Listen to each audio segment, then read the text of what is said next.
ஜோத்பூர் ஃபோர்ட்டுக்கு உள்ளே அப்படியே வந்தீங்கன்னா அப்படியே வந்து இங்கே வந்து வண்டி இங்கே போட்டுடணும். தனியார் வண்டியாக இருந்தாலும் சரி இருந்தாலும் சரி பைக்கு வந்து 10 ரூபா. இங்கேருந்து அப்படியே நடந்து போகணும். என்னென்னா இது வந்து பக்கமாக ரீசெண்டாக ஒரு 300 வருஷத்துக்கு முன்னாடி கட்டின செங்கலை வச்சு தான் கட்டியிருக்காங்க. அதனால் புதுசாக அப்படியே இருக்குது. இந்த கோட்டை பார்த்திங்கன்னா இது வந்து நல்ல ஒரு மலை மேலே, சின்ன மலை மேலே அமைஞ்சிருக்கு. சின்ன மலை, ஒரு சின்ன ஒரு உயரத்தில் சின்னதாக ஒரு நிலத்துலேருந்து ஒரு 100-150 அடி இல்லை 200 அடி உயரம் கூட இருக்காது. ஒரு 100-150 அடி உயரம் தான் இருக்கும். அவ்வளோ உயரத்தில் இங்கே அமைஞ்சிருக்கு இந்த சின்ன ஒரு ஃபோர்ட்டு.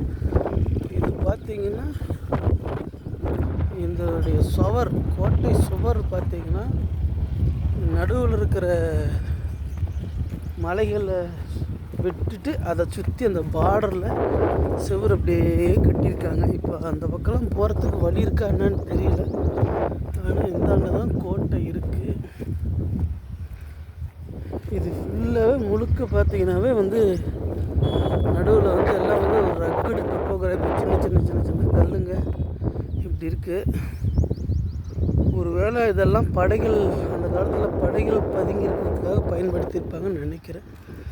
ஆனால் அரசர் வாழ்ந்த இடம் வந்து மேலே தான் இருக்கும் போல் இருக்குது.